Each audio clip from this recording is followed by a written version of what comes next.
Hey guys, I'm late. I'm like 10 minutes late hopping on. It's 8:09. I'm sorry, I was in conversation. Um, but I'm excited.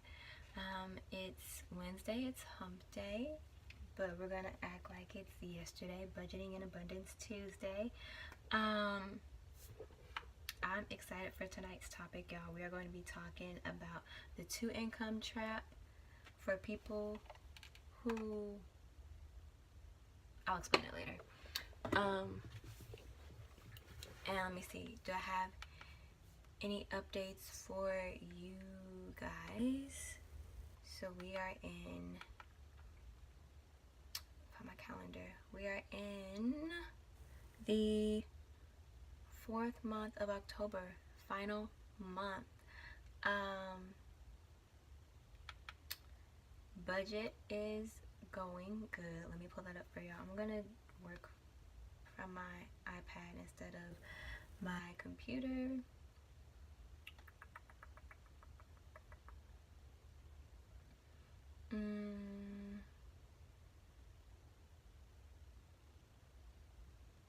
So the budget is good. Today is the 24th. It's my best friend's birthday today. So I have two more bills that are due this month: health insurance and iPhone storage. They are highlighted green because they haven't been paid. Once they are highlighted, I will unhighlight them. So I'm gonna go ahead and give y'all a sneak peek into November. I have some new things that I'll be implementing into November that I'm really excited about, y'all. So right now, for the month of October, out of 100% of my income, 15% I tithe, 35% I live off of, 5%, oh actually wait, this is going to be implemented for November. These are the things that I'm implementing for November.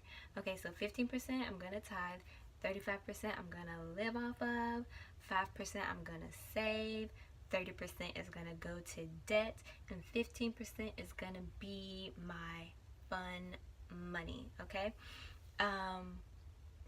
so you guys, I only, like, out of my consistent income, my side hustles are pretty steady, but I try not to like live off of those.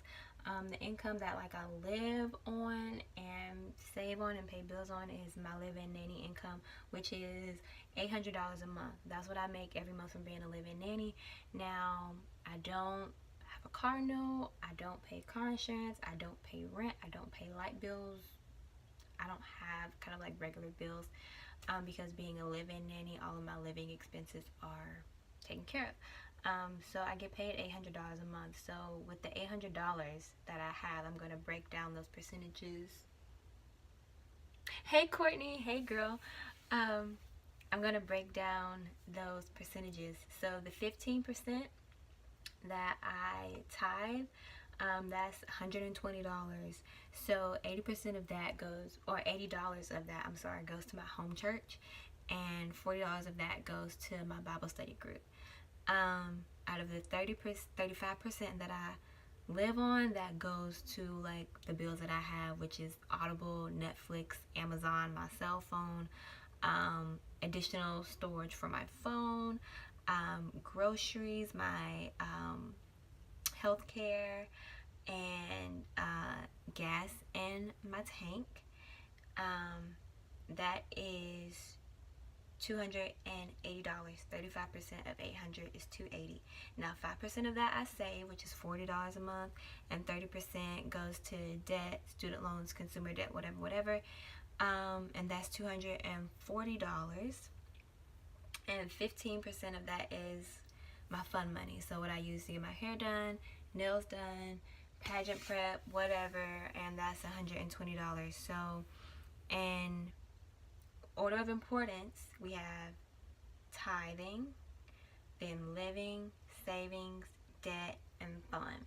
Okay, so that's just to give you a little insight on that. The budget is going good. I have two more bills this month, and I'm really excited to to start saving in November. The savings is something new that I've implemented because the money that I would be saving, I've been putting towards debt. So I'm really excited to start saving for November. So I'm going to shift gears and start talking about debt, you guys. So let me go back to my calendar. So we are in the last full month of October, last full week of October, y'all. I'm so sorry. So fourth week of October. Next week rolls into November, so I'm counting next week as the first week of November. So I am planning to pay off one of my credit cards by November 5th. So within the past, I want to say 2 weeks. Let me see if I can pull it up on here for y'all. I've paid off around $400 to $500, and I'm going to continue to throw about $350 at it this week and next week. So hold on, let me see if I can log in on my iPad.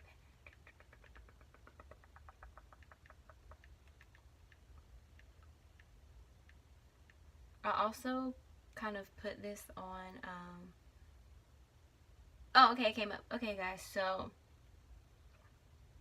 today's the 24th, so you can focus, there we go. Okay, so you can see where the red is. Those are payments that I've made. So we have a big chunk of like $148, then $240, and then today I threw like $67 at it. So how am I paying it off? How am I budgeting?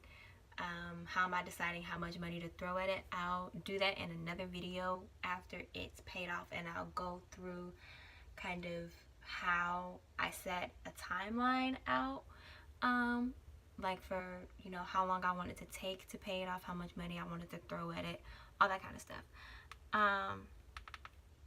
So I think those are the only updates that I have for y'all. I'll do a frivolous spending update next week. And okay, so let's get into the topic. So 2 income, 1 income trap. So I'm gonna talk about 2 income trap first. And y'all, when I heard about this, it changed my life. I learned this from Ty and Talent McNeely, His and Her Money. Go listen to their podcast. Go watch their videos on YouTube. They're amazing.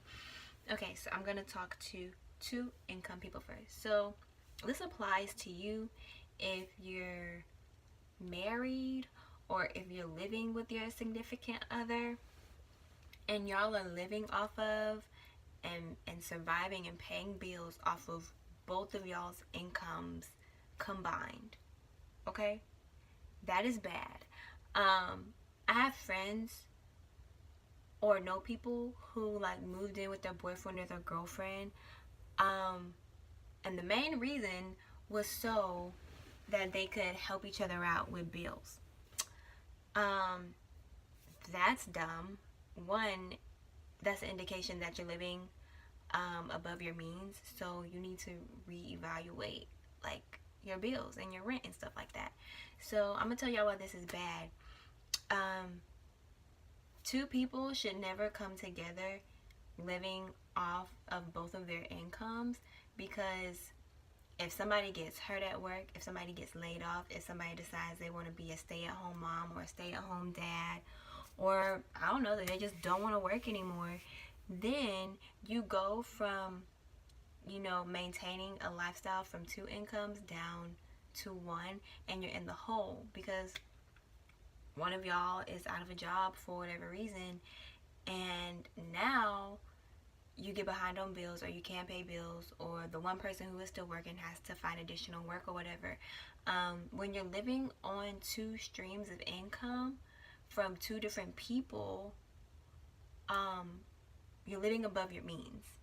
So what I think is the best thing to do, if you want to go to work, go to work. If both of y'all are going to go to work, that's fine. But you should only be living off of one income, not both. Not both. So one income needs to go towards living, saving, whatever, paying the bills, and the other income could go towards saving and investing. So yeah, that is the two income trap. Like, don't do it, because anything could happen. Anybody could get hurt at work. Anybody could get laid off. Anybody could be going through a transition. And if you're living off of two incomes coming in to sustain yourself, to pay the mortgage, to pay the rent, to pay the bills, if those things are getting paid from two different places, then you're living above your means. And you need to downsize, and you need to budget, and you need to reevaluate. So I hope that makes sense, y'all. Okay, now so I'm going to shift gears to the one income trap and talk about this. And it can be applicable to single people like myself. So I think I already did a video on what was it? How to cut back, finding room in your budget, living below your means. I think that's what it was. Methods for living below your means. And this is gonna kind of tie into that as well. So with the one income trap, you can live off of one income. I just said that for the two income trap people. But when you're a single person, you should never be solely dependent on one income. Like me, I have 4 streams of income. So if something happens to one, I can redistribute the others accordingly.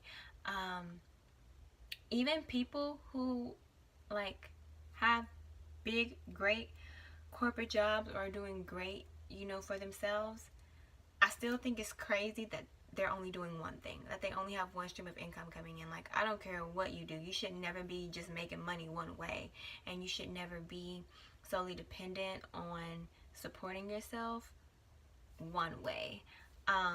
It's not smart, and I think because something could always happen, and I think in today's society it's not doable. Everybody's an entrepreneur in some aspect. Everyone is monopolizing all of their skill sets in some way. Everyone has a side hustle of some sort. Even if you are doing good for yourself, and even if you don't need additional income, it's still good to have additional income. So let's say, I don't know, let's say you're like a unit secretary at Showa or something like that. You don't like need to have additional income, but it wouldn't hurt to get like a little side hustle or something like that, because anything could happen at that job at Showa. You see what I'm saying? So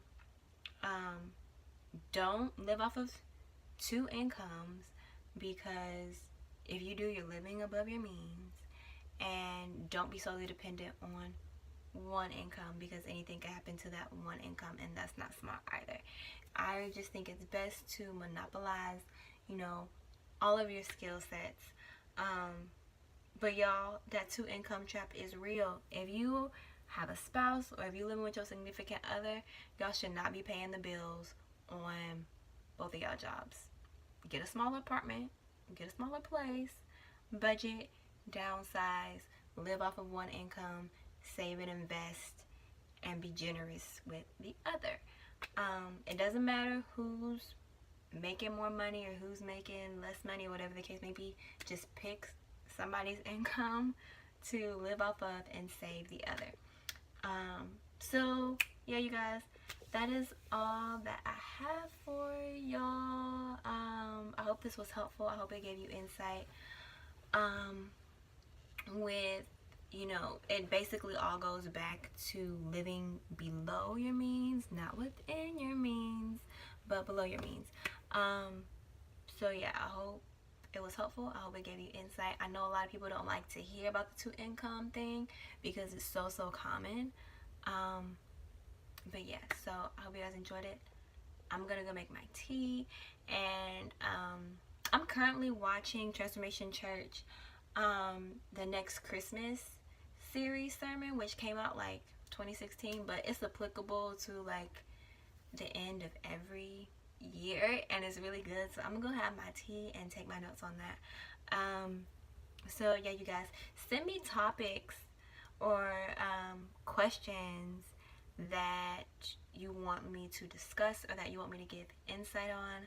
I'm kind of running out of topics, but I think I'm also gonna go back to some topics that I've already done and kind of, you know, evaluate those more, or go in more detail with those. But if you have, you know, any personal money questions, or if you want help on like actually hammering out a budget, like how I show y'all my spreadsheet every week, I've gotten a few people asking me exactly like, can I sit down and actually do a spreadsheet, and like show y'all how I categorize everything, and help you figure out what should go in your spreadsheet.